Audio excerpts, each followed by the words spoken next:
అచ్యుతం కేశవం కృష్ణ దామోదరం. అందరికీ నమస్కారం. నా పేరు ప్రణీత. నేను విష్ణు స్కూల్లో చదువుతున్నాను. 3rd క్లాస్ చదువుతున్నాను. నేను ఇప్పుడు చెప్పబోయే కథ పేరు కృష్ణుడు మరియు కుచేలుడు స్నేహం గురించి కథ. నందత్యేవా, ఆయన చిరిగిన పంచ కట్టుకొని మంచి పంచ కట్టుకొని, కానీ ఆయన వ్యక్తిత్వం మాత్రం మారదు. ఆయన ఎప్పుడు సంతోషంగా ఈశ్వర ధ్యానంలో ఉంటారు ఆయన. అయితే కుచేలుడు ఒక సైనికుడి దగ్గరికి వెళ్ళి, అయ్యా, నా చిన్ననాటి స్నేహితుడు కృష్ణుడు, ఆయన ఎక్కడుంటారో మీకు తెలుసా అని కుచేలుడు అడిగారు. అయితే సైనికుడు శ్రీకృష్ణ పరమాత్ముడి దగ్గరికి వెళ్ళి, అయ్యా, మీ చిన్ననాటి స్నేహితుడు అంటే కుచేలుడు వచ్చారు అని చెప్పే లోపలనే అల్లంత దూరం నుంచి చూసి, ఓయ్ కుచేలా అల్లంత దూరం నుంచి వచ్చావా అయ్యా అంటూ చేయి పట్టుకుని ఇంట్లోకి తీసుకెళ్ళాడు.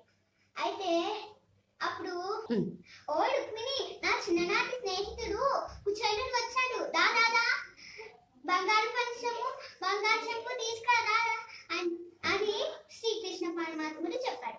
అయితే రుక్మిణీదేవి నీళ్లు పోస్తుంటే శ్రీకృష్ణ పరమాత్ముడేమో కుచేలుడు కాలు కడుగుతున్నాడు. ఆ తర్వాత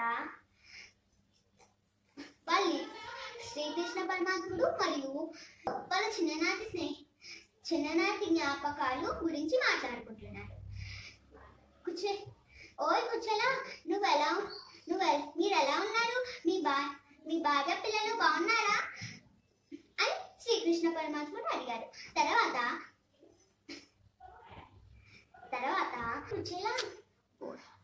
కుచేలా, నీకు గుర్తుందా, మనం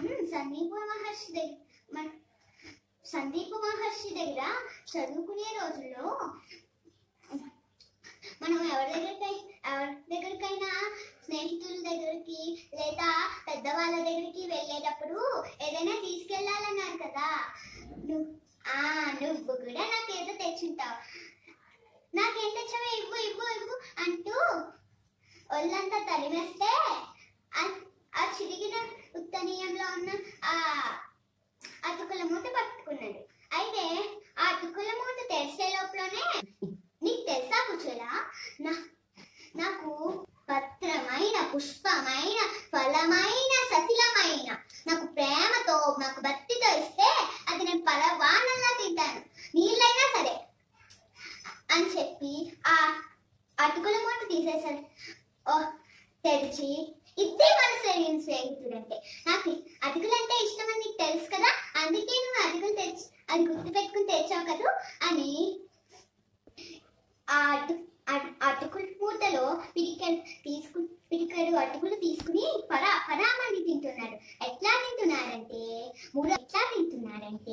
మురహరుడు పిడికెడ అటుకులు కడమొప్పగా నారగించ కౌతూగలి అయి పిడికెడ కొలత కడమొప్పుడు కమల కరకములన్. పిడికెడు తినేసరికి కుచేలుడికి అష్టైశ్వర్యాలు వెళ్ళిపోయాయి. ఇంకో పిడికెడు తింటే తనని తాను ఇచ్చేస్తాడేమో అని తెలియదు. అయితే అప్పుడు తర్వాత ఆ మర్నాడు కుచేలుడు, సరే కృష్ణ, నేను బయలుదేరుతున్నాను అని కుచేలుడు చెప్తే శ్రీకృష్ణ పరమాత్ముడు కుచేలుని మధ్యదారి దాకా సాగింపాడు. అయితే మధ్యదారిలో కుచేలుడికి గుర్తొచ్చింది, అసలు నేను ఎందుకు వెళ్ళాను, ఏం చేసి వస్తున్నాను, అయినా నన్ను చూసి నేను సహాయం కోసం వెళ్ళాలని ఆ మాత్రం కనిపెట్టలేరా? సరే, నాకు ప్రథమైంది, కృష్ణుడు నాకు ఎందుకు దానం ఇవ్వలేదు. కృష్ణుడు గనక నాకు ధనం ఇస్తే మళ్ళీ నేనే బహుశా ఇది మర్చిపోతానేమో, భగవంతుణ్ణి మర్చిపోతానేమో. ధన్యవాదాలు కృష్ణ అని చెప్పి మనసులో చెప్పుకుని కుచేలుడు సాగాడు. అయితే కృష్ణుడు ఇంటికి వెళ్ళేసరికి ఇల్లంతా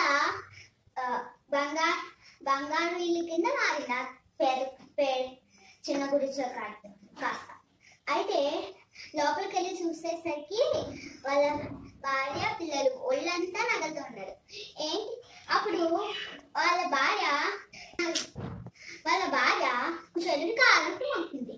ఏంటి సుశీల, ఏంటి ఇలా తయారైంది, నువ్వు పిల్లలు ఏంటి ఇలా తయారయ్యారు అని అడిగితే, పలానా సమయానికి పలానా గంటలకి మన ఊరి గుడిసె కాస్త ఇలా ఈ బంగారు ఇల్లుగా మారింది, నేను పిల్లలు ఇలా తయారయ్యా అని చెప్పింది కుచేలుడి భార్య. నాకు ఇప్పుడు గుర్తొచ్చింది, కృష్ణుడు కూడా ఈ సమయానికే అటుకులు తిన్నాడు. ధన్యవాదాలు దేవుడా, ధన్యవాదాలు కృష్ణ అని చెప్పి మనం కూడా ఇప్పుడు ఆయన్ని తలుచుకుందాం. కృష్ణుని తలుచుకుందాం. గోవిందా గోవిందా గోవిందా గోవిందా. ధన్యవాదాలు.